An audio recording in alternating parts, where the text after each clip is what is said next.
today's our last class. So for those of you who come next week, that's your fault. The other thing is there's been some interesting things going on in the business school today. You may not, if you've been hanging around the building today at all, you may have noticed, you may have not.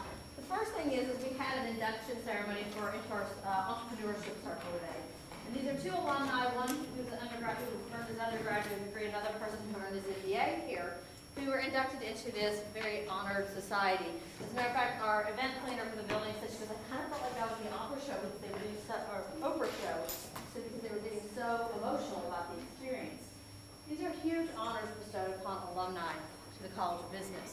And these are things that you yourselves may be experiencing one day in the future. So understand, this may be very far off and hard to fathom right now, but there may be coming times back where the contributions you make to the university, the contributions you make to the community, and the contributions you make to your profession are going to be recognized and lauded and awarded and things like that. The other thing that's going on in the business school today is we have our Board of Advisors meeting. And our Board of Advisors are members who are faculty, staff, alumni, our student council president from the business school sits in on these meetings, and members of our community at large who are in our business community. And these are the people who really kind of are charged with the direction of the College of Business for the University of Louisville. And again, these may be honors that you are tasked with down the road. So understand what you're doing now is building a platform for things that you may also be asked to do to give back and help with in the future as well. So these are just ideas and things to be aware of and things that are going on and ways that you can contribute and give back to the university down the road when you are alumni as well. We have two speakers today. The first one is Dr. Brian Barnes, and he is from our philosophy department. And he's going to talk for about 30 minutes. And then we have a second speaker, and she's from our marketing department. It's Dr. Beth Davis. And so Dr. Barnes is going to talk to you about business ethics, and Beth is going to talk to you about corporate social responsibility. So it's a really kind of interesting dual perspective on your role as future leaders in the business world. And then we have a few things, announcements to wind up class, a quick survey to do, and the question of the week, and then, so, Dr. Barnes? Thank you very much. Good afternoon to all of you. Well, that's terrible. Good afternoon to all of you. Morning. Hello.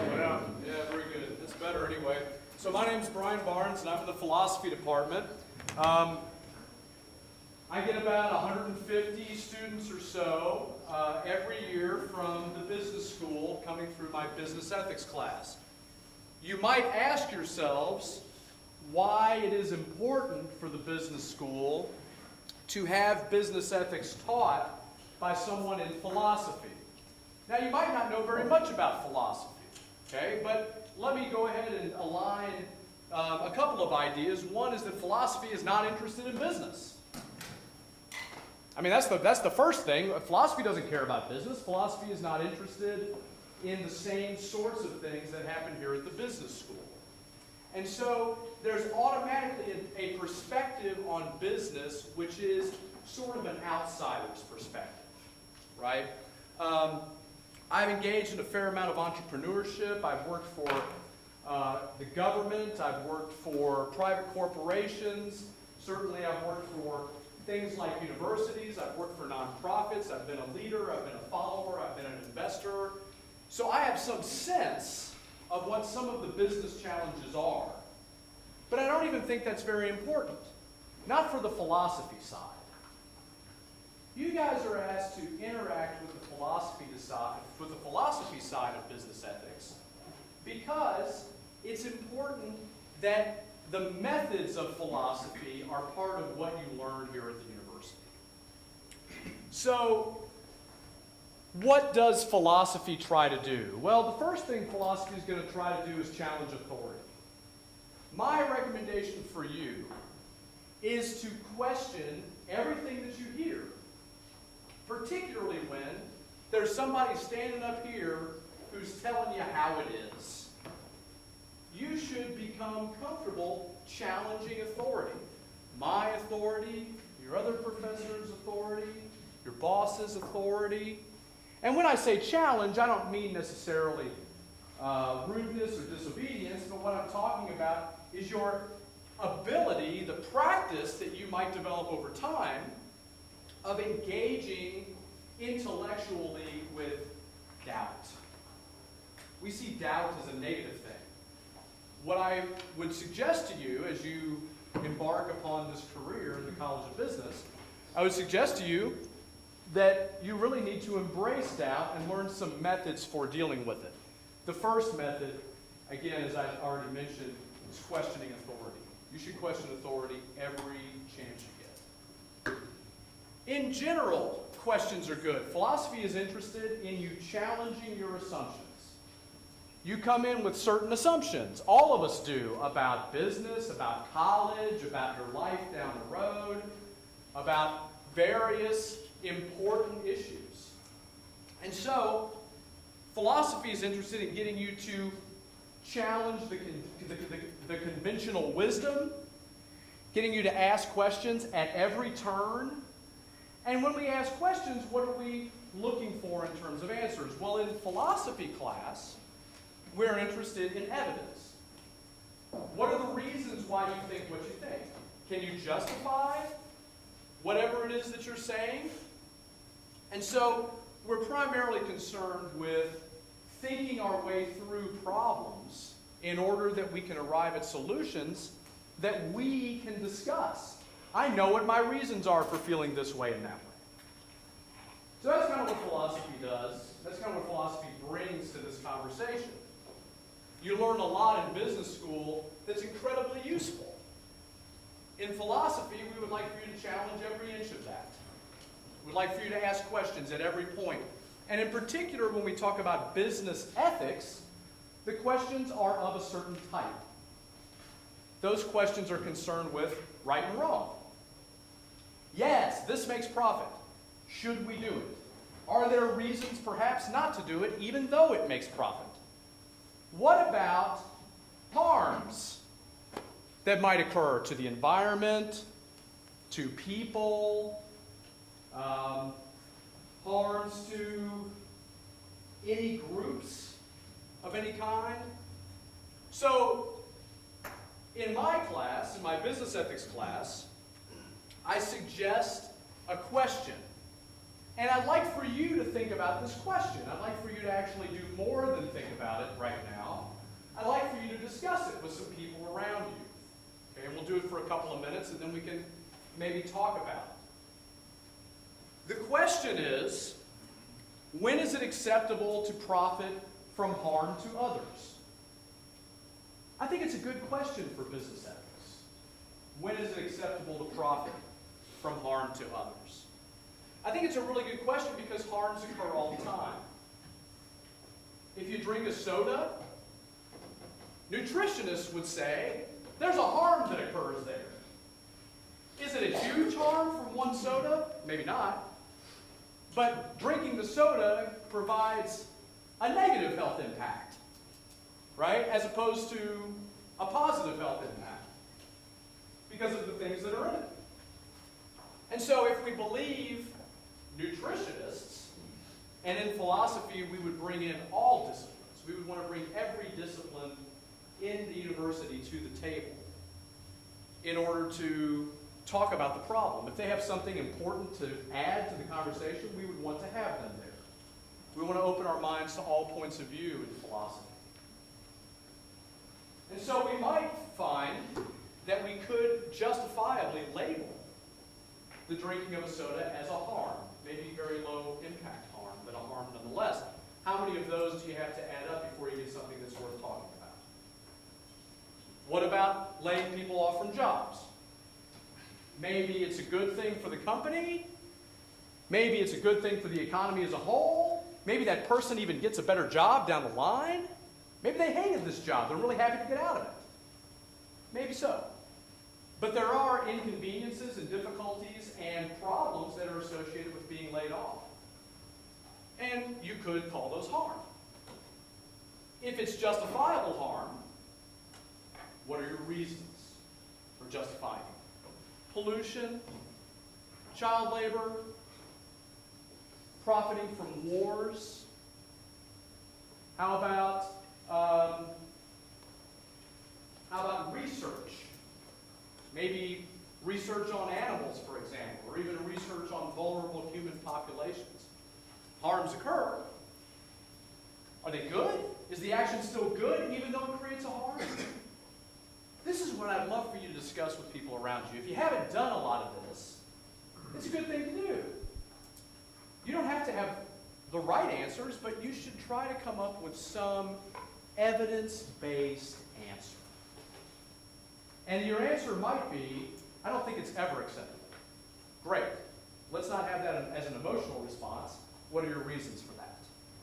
So, with others around you, please, when is it acceptable, in your view, to profit from harm to others? Go ahead and discuss. I'll bring you back in a couple of minutes.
I've talked to some people who have some really good ideas so far. I'm sure that others of you have really good ideas. Does anybody feel like they have an answer that they'd like to share with the group? It can be because you think it's good or because you think it's bad. It doesn't make a difference. Nobody's getting a grade from me. Yeah. I think it's bad to benefit from something when it harms something else that benefits you. Even if the benefit, you profit more than you would have, I think that anything that has a negative impact on one profit is usually not worth it. You can usually find another way. Okay, interesting idea. We should be able to find another way. Okay, thanks for that, please. I just have a question. Harm is a very subjective term. Yep. When you say harm or negative impact, it's like words can be manipulated, and one can sound one or the other. So how would you define harm? Well, I mean, I wouldn't. See, I would ask you to do it. That's my bag. I don't do that, right? And the reason I don't do that is because, in my experience, when the professor gives the answer to a really difficult problem that maybe has a lot of confusing parts to it, everybody stops thinking. That's it. Yeah, whatever he said is cool, right? And so what I would say is exactly what you're asking. I would ask you, everybody, to deeply consider what you think harm is. Do you think within a business context somebody getting laid off from a job is harm, or is that just something else? I mean, I don't know what you call it maybe, but it's just the cost of doing business or whatever you want to call it. But that's the way that I want students to answer this question in my class. You have to define what harm is. You might define differently what profit is. You might spend a lot of time thinking about what the word acceptable means, right? So I give it back to you. What do you think constitutes harm? Oh, Yeah, we're still on you. So what do you think? What constitutes harm? I couldn't answer. I'm sorry. Does laying somebody off from Starbucks when they're making, when they're just like making lattes or whatever, I mean, harm? It's not justification. Yeah, we're going to downsize the store, and so you're the newest person, so you got to go. No, I think that's justified harm. Justified harm? Why is it justified? If you can afford to keep the employees, and essentially if you kept that employee, you'd be harming another person. You'd be harming someone. Essentially, some pain you can't avoid regardless of your own business. So I should harm this person in order to not harm this person. Well, I guess if the ends justify the means in an ideal world, then yes. I guess. Ends justify the means. That sounds like I could assassinate the president to get a different business climate. Hey, everything's about perspective. Everything's about perspective. Okay, interesting answer. Thank you for that. That's very great. Go ahead. It's got to be a sliding scale. Shh. Sorry, what? Got to be a sliding scale. So depending on the size of profit has determined the size of the harm justifiable. Oh yeah? Hydraulic fracking, profits are immense, but the danger associated with it is immense as well. And another things Oh wait, before you go to another thing, so hydraulic fracking justifiable because the profits are so I don't immense? think it is. Oh no. Other people do. I mean, people do it. I'm pretty sure Okay. it's in Texas right now. Well, speaking of a lot of places, Yeah. what do you say? I mean, so you say it's a sliding scale, and that it's about the amount of profit when compared to the amount of harm. Yeah. Can you give me an example of when the profit would, sort of overtake the harm, when there would be enough profit to where the harm would be justifiable in your view? In my view, I mean, I've had great difficulty finding a view where it's justified to harm the lives of millions of people potentially to make some money. That's just me though. What's wrong with that? I believe that, in terms of money, you can't justifiably harm the lives of millions of people, obviously, because it's something they can't have any control over. Hydraulic fracking pollutes groundwater. You can't fix that. Once it's there, it's there. Those people are going to have to be drinking potentially polluted groundwater. Nah, we'll pump it in for the people who can afford it. We'll bring it in on a plane or something, water. You can just move it from somewhere else. Business has a solution to this, yes? Technically, yes, Okay. but ethically, no. No? Not ethically good? I don't believe that intentionally creating a problem with money justifies it. So, if you're hydraulically fracking, you intentionally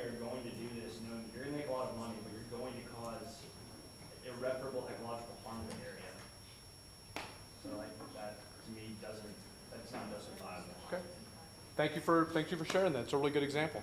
Anybody else have one that you think is worth discussing in the group? Yes, ma'am. I think it depends on the type of harm. Like, Yes. if it's like an optional thing, like tobacco companies are selling cigarettes, and they know it's bad for people, but Yeah. the people choose to smoke it, and they're choosing to harm themselves. Did you see the study that the Czech Republic did about smoking a few years ago?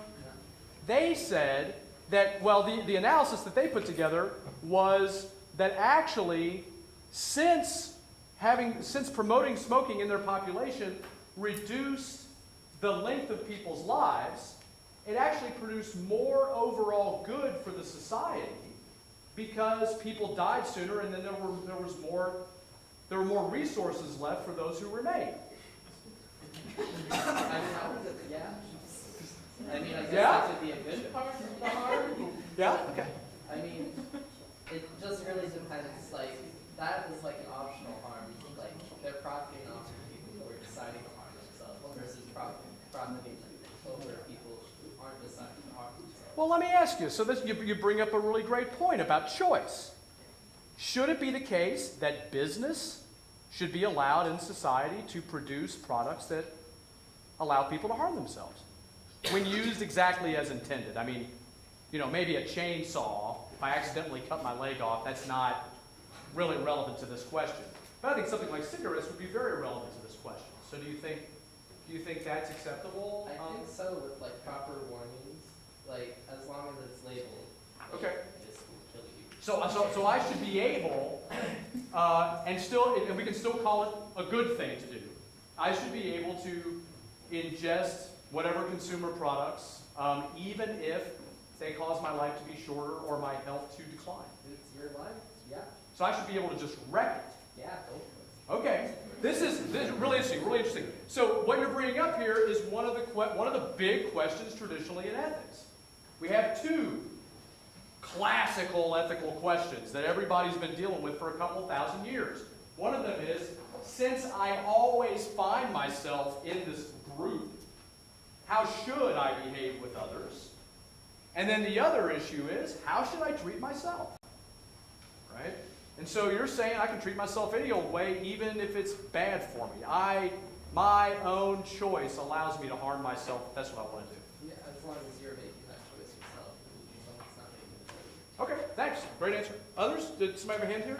Yeah, I was going Please. to say, I mean, if you're a consumer and you are informed on what it does, and I mean, it's not like being underhanded or undermined or anything like that. Like, you are presented with the facts, and you still choose to smoke or use tobacco or whatever. That's consumer choice, and that if it shortens your life, that's natural selection. Natural selection, in fact. Not quite a biological process over time, right? I mean, a little more compacted. Yeah. Okay. So we can have natural selection in the marketplace. Is that right? The same sort of Darwinian idea. Yep. Yeah? And if the marketplace sets up those conditions for some of us to take ourselves out of the game, that's okay. Yeah.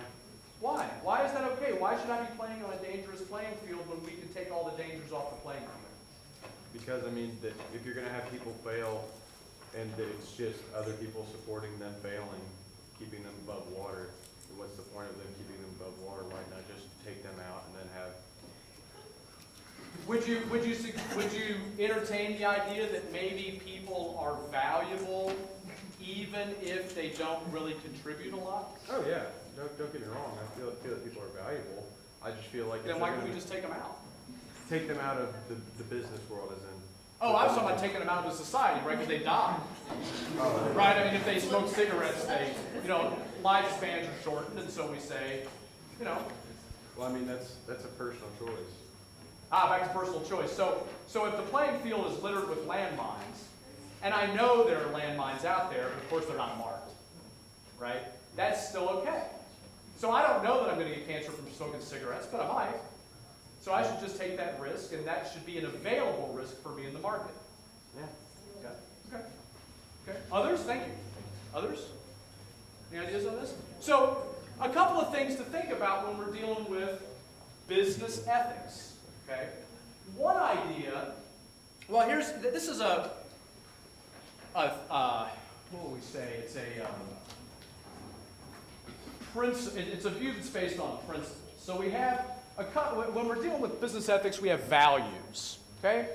What's coming out here in these conversations and these ideas are that people have values about what's important versus what's not important. And in ethics, we're concerned about those things. There are 3 really big frameworks that we're going to deal with if you show up in my business ethics class, which most of you probably will at some point. Okay? 3 big ideas that we're going to deal with. One is the idea that the right thing to do is always the thing that benefits me. That's what's good. So, one answer to the question of whether it's okay to profit from harm to others is that it's always okay to profit from harm to others because I get the profit. Right? And the others, well, they're just there to help me facilitate that, right? So this is one view that we can take, and it's a view based entirely on self-interest, right? Which some of you think sounds just about right, and others of you think sounds horrible. And so, since we don't have a really good way to figure this out except discussion, we need a class about it, at least one class. Some people might say that it's not about what's good for me, it's about what's good for the group. I'm part of the group, but really, when we're looking at whether harm is justifiable or not, we should be looking at the outcomes. Sierra, is that right? Yes. You suggested the ends justify the means, right? You do what you got to do. This point of view is about consequences. It's about measuring what's good or bad by the outcome of the situation. So we've got the idea that what's good is what's good for me. We've got the idea that what's good is what produces the most benefit for the group in the end. And then we've got another idea, which a lot of people probably will talk about, but it's within the business environment, it's really questionable whether, how important this is. And it's an idea that says you have certain principles that you will never violate for some kind of outcome. So, as an example, Patagonia. Some of you have probably heard of this company. They make outdoor gear. Patagonia has written into their corporate documents so that their shareholders can know that that company will take no steps to make profit if they believe that those steps will harm the natural environment. They just don't go there. And so that limits potentially their profits because a lot of processes or materials might be available to them that they ignore, right, as a function of making sure that they're not harming the environment. This would be a principle that they won't violate for any kind of outcome. Now, we can always be cynical and ask ourselves, do we think they violate it anyway? Maybe they do it anyway, just a little bit, right? But, one second. The point is, we've got these 3 major approaches. My own interests, the interests of the group, perhaps including myself in that, and then principles that aren't really about consequences, but they're just the right thing to do. And you should never violate those. And I am absolutely certain that there are some people sitting in the room right now who believe there are none of these. Right? There are no principles that cannot be violated for profit or for some benefit. Right? But of course, other people do have those principles. And so again, there will be conflicts when we're thinking this through with others. Yes, ma'am? When you're speaking towards a company, is it possible that, releasing a statement like that could be a marketing strategy?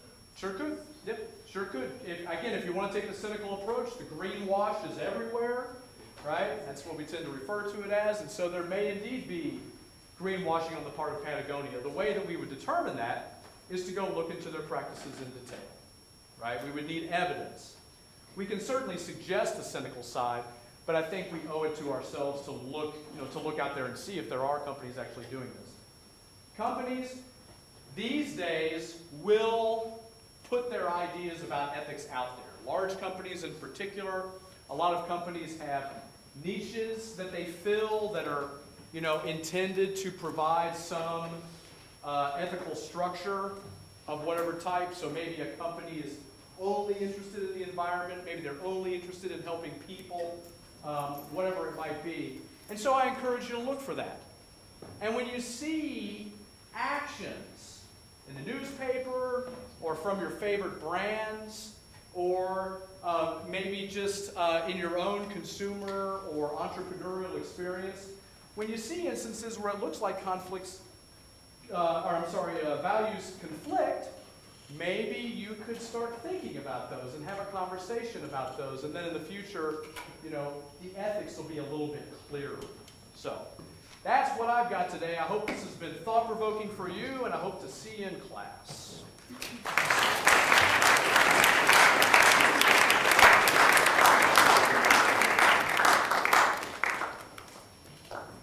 All right, so we're going to move on to our second part of the class. And joining us is Dr. Beth Davis. She is a faculty member in the marketing department.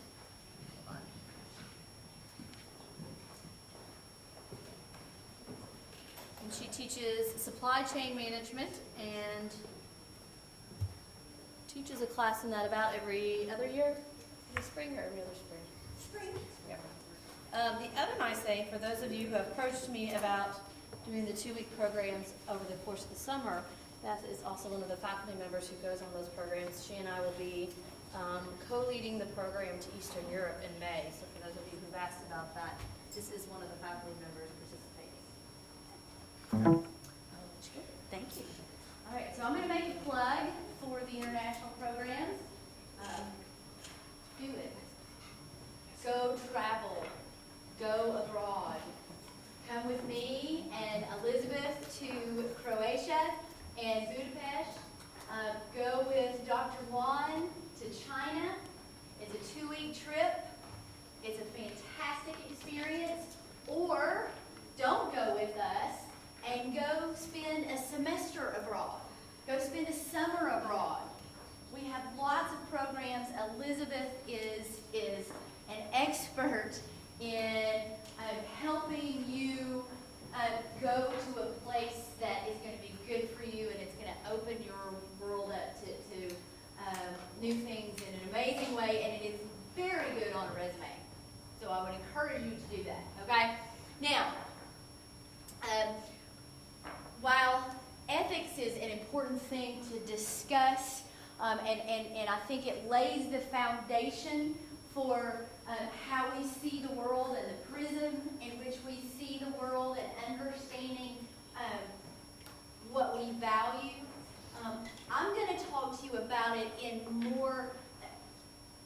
terms of how businesses look at it, okay?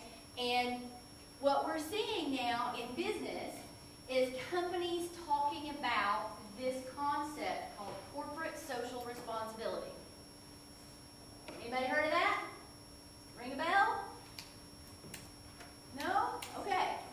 Well, in business school, you'll hear about corporate social responsibility because it's something that companies are wrestling with on a daily basis. Okay? So what is the goal of business? Make money. To make money? Yeah? Everybody said the goal of business is to make money? Yeah? What if I said the goal of business is to create value? How about that? Sounds like a different perspective, same thing. Same thing, but a different perspective? Yeah. So, because really, now think about this, guys. What allows companies to make money? Why do companies make money? Why do they make profit? Because they're smart. Because they're smart because what do? Make a product that people want. Yeah. Companies, the really successful ones, the ones that make a lot of money, make a product that people want. Yeah? They figure out what people want, and then they fill a need, a desire, a want, right? So, I give you what you want, you give me money, right? That is value creation.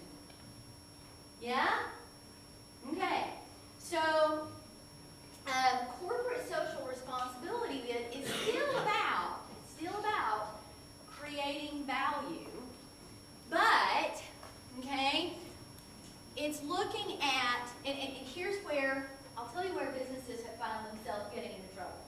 Businesses are driven, especially the publicly traded companies, are driven to very short-term profit goals. It's earnings per share, okay?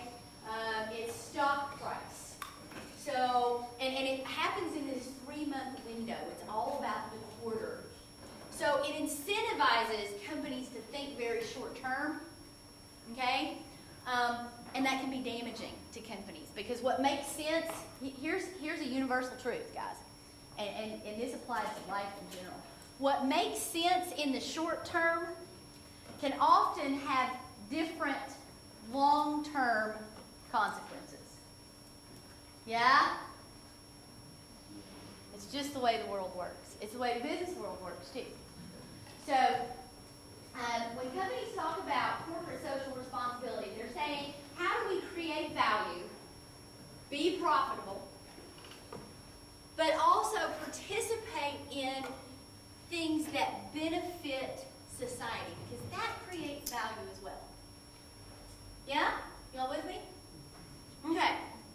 So one of the big focuses that falls under the umbrella of corporate social responsibility is this idea of sustainability. Everybody's heard sustainability, right? What does sustainability mean? What is it about? Being able to continue your chain of supply, being able to get all the resources without damaging, be able to provide your customers with your service or goods. Okay, so it's about still providing my customer with services and goods that I need long term, right? Sustain, there's this long, it infers something long term, right? So generally when we talk about sustainability, what we're trying to do in general, sustainability is meeting the needs of people today without compromising the needs of future generations. That's fair. Yeah? That sound about right? Okay, but what does that mean for business? Limits profits, Does it limit profits? often can, How many of y'all say, well, short term. how many of you all say companies who focus on sustainability can lose profits? Anybody want to agree with that? What do you think, Griffin? They can, they don't necessarily lose profit all the time. Okay, all right. And there's a difference, right? If I'm thinking short term versus long term, right? So it depends on what my time horizon is, okay? So sustainability forces companies to think more long term. And in a business context, sustainability is pursuing 3 things. First of all, economic prosperity. What is that, really? What is economic prosperity? Money. Profit. It's profit. So, being profitable, creating environmental quality and social equity, right? So, here, how do I make money, protect the environment, and don't do any damage to society and to its people? Yeah? Can you do all those 3 things simultaneously? In ratio. I believe that you can. And I have seen it over and over and over again. I've seen companies, I've worked with companies that do this. They've figured it out. But it takes a long-term perspective. Okay? And we call this concept the triple bottom line, which forces engages companies to think beyond short-term profit. Okay? That's where we are in business. That is where best-in-class businesses are right now. Yeah? Okay, so why even bother? Why is there this focus even on sustainability? Why should companies even care?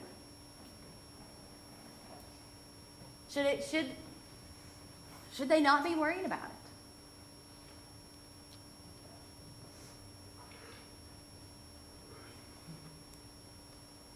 Griffin, I'm going to come back to you, because I bet you have a thought on this.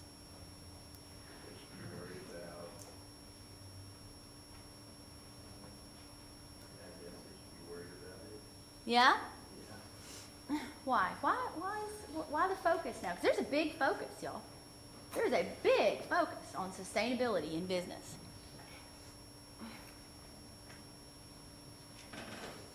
We have images, right? We have these, we're talking about things now. It's in the media, it's on social media, it's on the news, it's everywhere, right? We're talking about things like global warming or climate change and the carbon footprint. I'm still not sure I know what that is, but man, we're talking about it. Yeah. We're talking about drowning polar bears. Right? This is an iconic picture. And by the way, the polar bear is not going to drown, he can swim. Just FYI, it's really a very impactful picture. He's not drowning. He's good. He's just hanging out, sunning himself. But, man, that picture grabbed people. And all of a sudden we start worrying about the ice caps melting and the polar bears drowning. Yeah? And then we see things like this. Deforestation. Isn't that hard to look at? That's tough. That's a tough picture. But these are pictures that are all over the place. All over social media. Just grabbing at your heartstrings. So let me give you a quick case study in terms of what businesses are dealing with daily. How many of y'all know what palm oil is? Anybody? Palm oil. Yes? Tell me about palm oil. Yes? Oil from palms. Okay. But you've heard of it? Yeah? Okay. Most people have never even heard of palm oil. But I will tell you, go home, open up your pantry, and about half the stuff in your pantry has got palm oil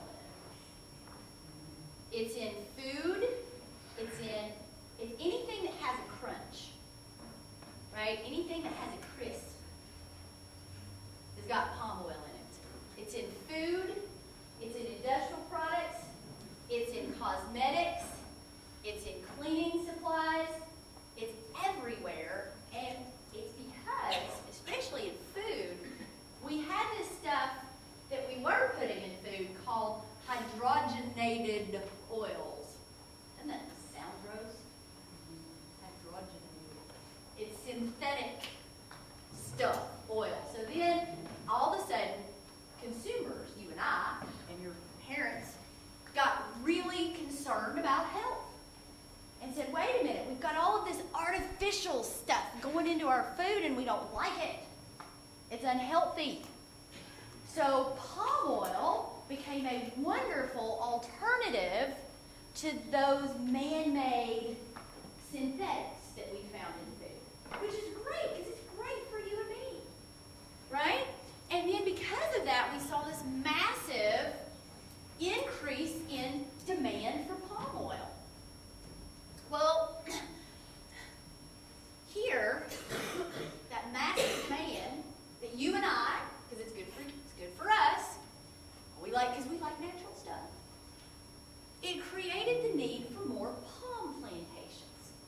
And palm plantations are largely found in Indonesia and Malaysia.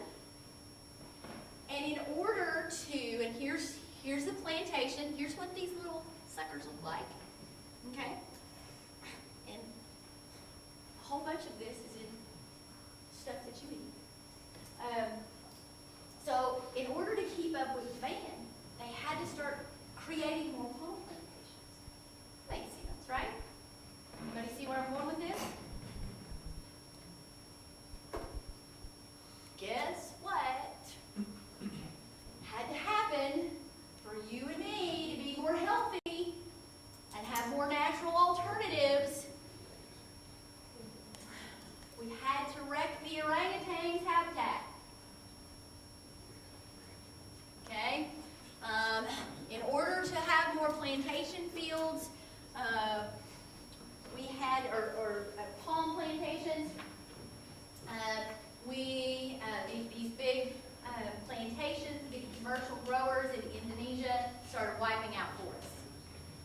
wiping out the habitat for not just the orangutans, but also for tigers.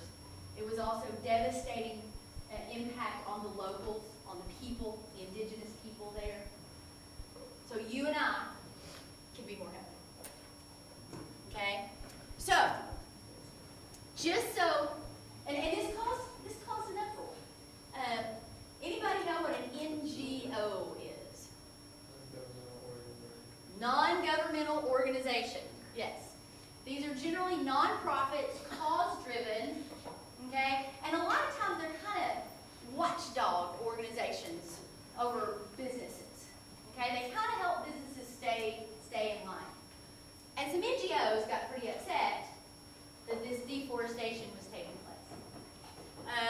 But I'm a supply chain professor, so I want to show you what a palm supply chain looks like, okay? So here's the palm plantation. Here's where the little palm, the palms are picked, okay? It goes down here to a mill, okay? Here's one company. The mill, another company, okay? From the mill, it is transported by another company to the port, and it's collected at the port, okay? Then it is put on a ship, and it is shipped across the ocean to another port. Then from that port, it is transported to a refinery, and at the refinery, the palm is made into a lot of different products, okay? So palm oil itself is then refined into different products that go into different things, right? Then it's manufactured, refined further here, okay? And then eventually it comes down and Nestle buys palm oil or whatever, the version of palm oil that they need for your favorite Kit Kat bar. Everybody like Kit Kats? I love Kit Kats, right? So,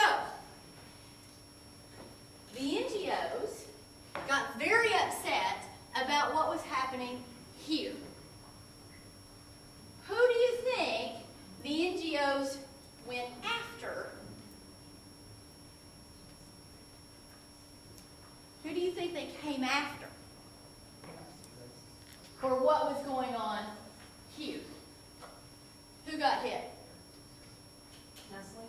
You better believe it. This is this company got targeted. Right? Now, is that fair? It was happening in Indonesia, being collected, poured across the ocean, refined, further manufactured, before Nestle even got a hold of it. Why is it Nestle's fault? So Nestle's going to buy it and it's showing them it's okay to keep doing it because you're giving them basically a consent form saying, we're going to buy your product, so it costs you come in the rainforest, keep doing it, we'll buy your product anyway. There you go. That was exactly the NGO's perspective. And quite frankly, and let's be honest, if the NGOs targeted commercial palm plantations in Indonesia, how far do you think that would go? Everyone's gonna pop up tomorrow. Yeah, so they're going to do a social media campaign against a palm grower in Indonesia. Good luck with that, right? So, go after them. They did. They took the biggest brands that use palm oil and they said, we're coming after you. You need to do something. You need to do something about what is happening in Indonesia on a palm plantation. Because we are holding you accountable for it. That should be hard for y'all to wrap your head around. It's still hard for me to wrap my head around, right? But they did it. And they did, several NGOs got together and undertook a massive social media campaign, guerrilla campaign against these big brands. Where brands, and you learn in marketing, brands are very important and companies do a whole lot to protect that brand, right? So, here they go. This was in front of the GM corporate office. This was right up the road in Cincinnati at P&G. They went after Unilever. Unilever's a huge global company, owns all kinds of brands. Then they went after Nestle. Then they even got the children involved. And they marched in front of corporate offices with, "I want to like my Cheerios again," held up by a child. I mean, they got aggressive. And then, I'm going to show you that this was the one that kind of was the final straw. And I'll just warn you, if you just had lunch and you got kind of a weak stomach, watch out. It's disturbing.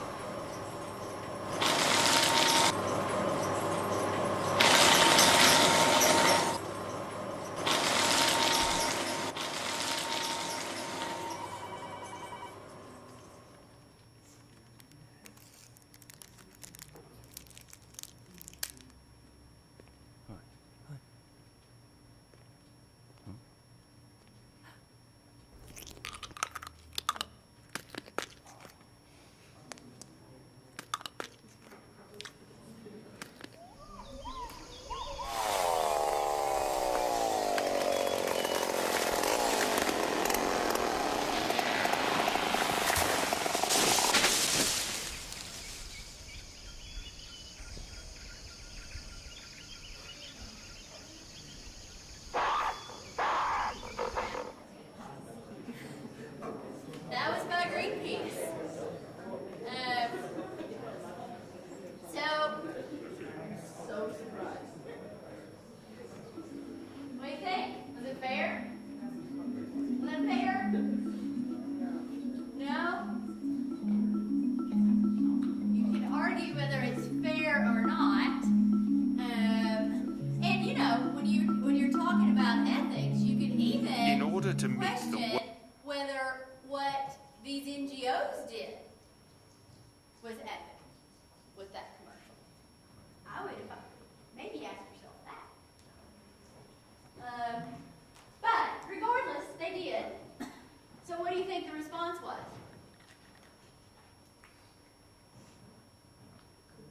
Anybody want to guess? The public like start to respond to it, or Oh yeah, got the public outraged. I mean, you just can't.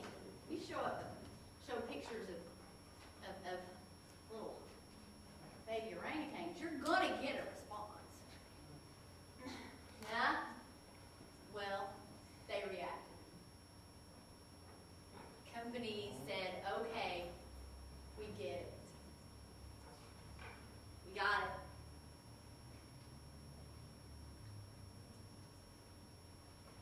We have lived in,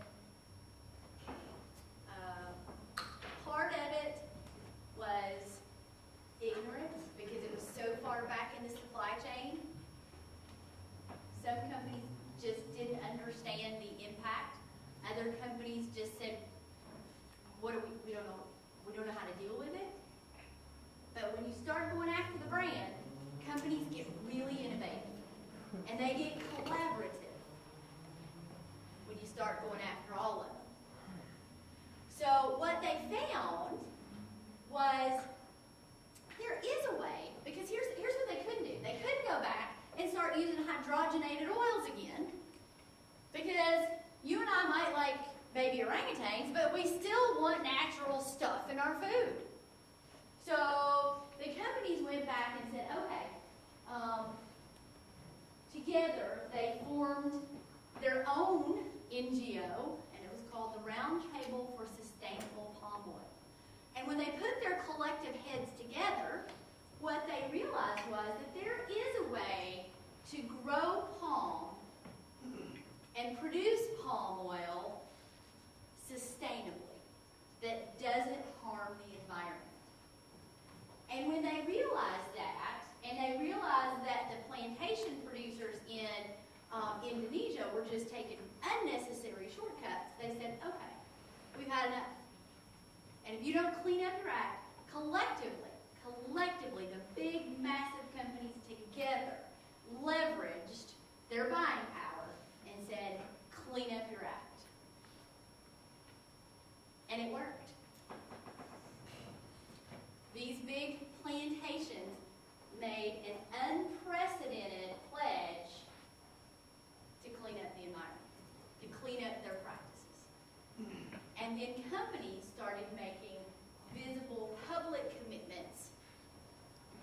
by sustainable palm oil. Yeah? And this is why I love business. Because with all of the issues that are confronting society and with all of the things that we see, business, and specifically big business, quite frankly, when they decide that something needs to be changed, they have the resources, the money, and the leverage, and oftentimes the willpower to get it done. And we're seeing more and more of this. And if you think about where are the resources, where is the capital, and where is the innovation, it's inside of the companies. So I am very hopeful. With all the bad news and all of the stuff that you hear, I'm pretty hopeful about the future. Yeah? Okay. So last thing. So let me just tell you, let's just assume you all don't believe anything that I just said. And you don't care about the orangutans. Who needs orangutans? Who needs a rainforest? Forget it. Let's forget everything I just said. Let me give you some more evidence. Let me give you one more thing to think about. Right now, this is right now, guys. I want you to think about this. 7 billion people on the earth. 7 billion population. Okay?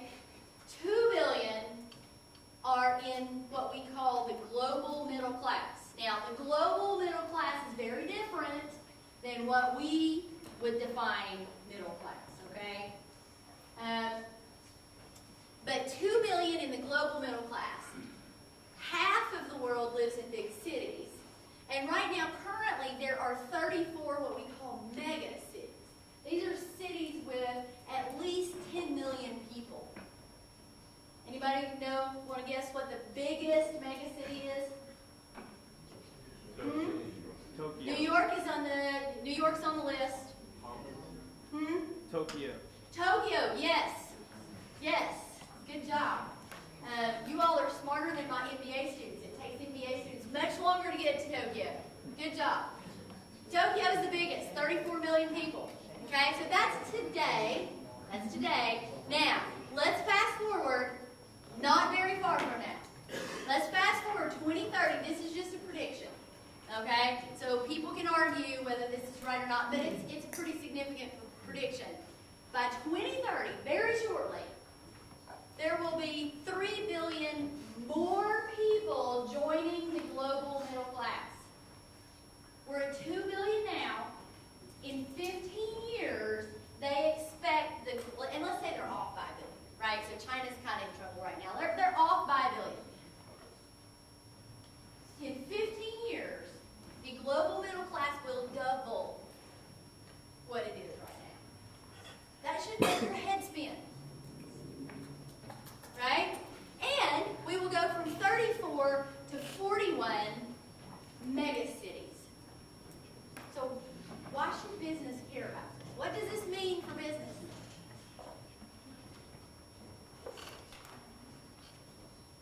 This is a pretty big prediction, and I will tell you that companies are looking at this. What's the upside for business? What's the good news for business about this? There are more consumers who will be able to afford to buy their product. Absolutely. If you've got a middle class that is doubling, then you've got a whole lot more people to sell stuff to.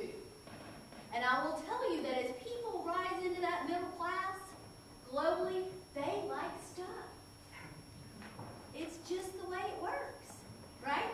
So they want stuff. Now, what does that also mean? What is the challenge? What is the threat here? Sustainability. Sustainability meaning what?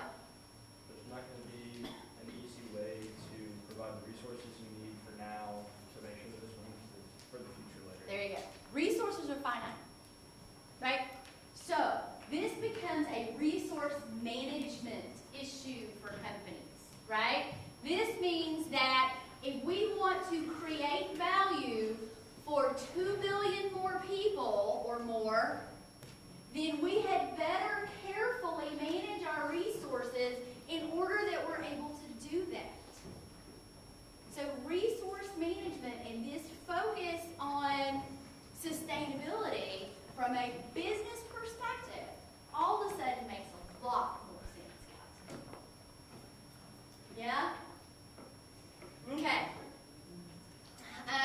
So I will tell you, I'm going to go straight to here because I love pictures.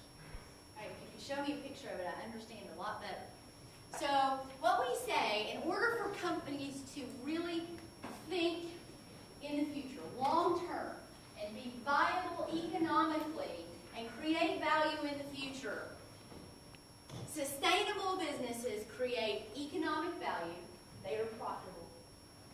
They have maintained healthy ecosystems, focus on the planet, and they build strong communities, which is a focus on people. This is the triple bottom line. This is where companies are moving. How do I manage these three things simultaneously? And here is my sweet spot. Right? This is ideally where I want to be. Now, that's not always possible. I will tell you that at the very least, I had better be operating here. Right? If I am operating here, what does this probably mean? If I'm just here, You're a target for the non-government. you are a target. Absolutely. If you are here, you are a target, potential target. If you are here, what are you doing?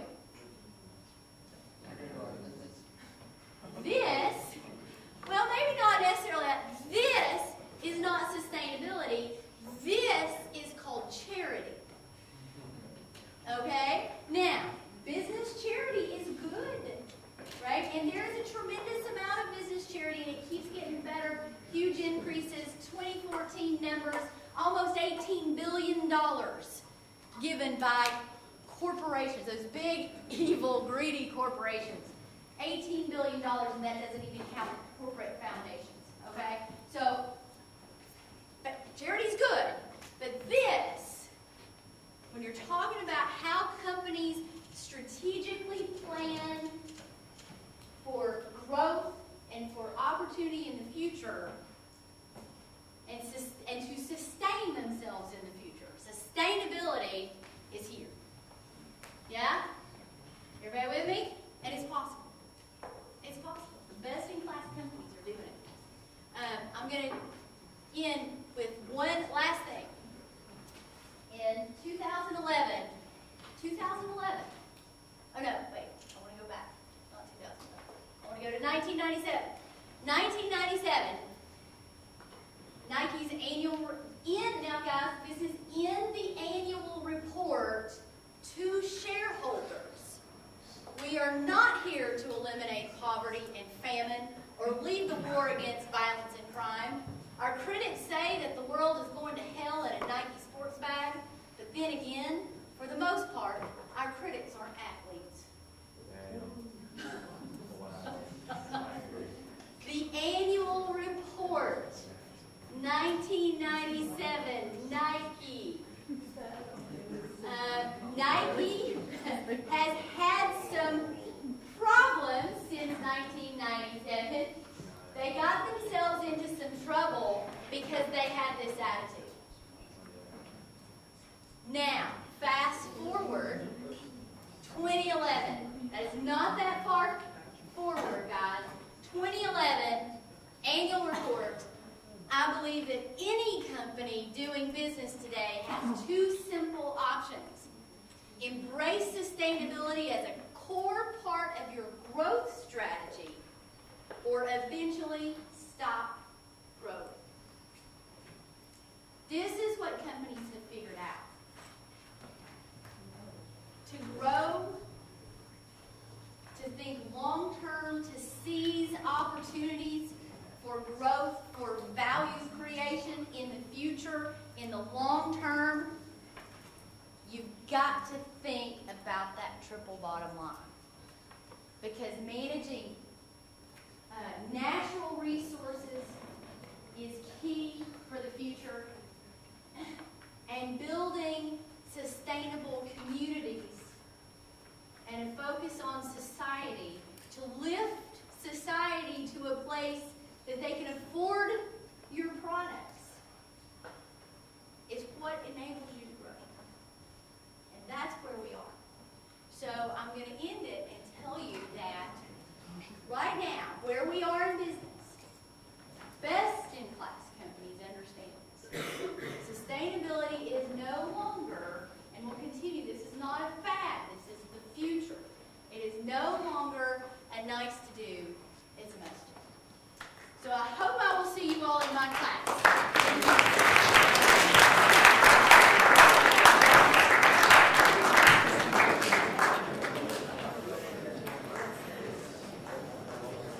Okay, there's a survey coming around. These are the class sessions we've had this semester. There's 11 of them, even though it says initially rank 1 through 10. You need to rank them 1 through 11, where 1 is the worst and 11 is the best. You can only use each number once. Let's rank elements.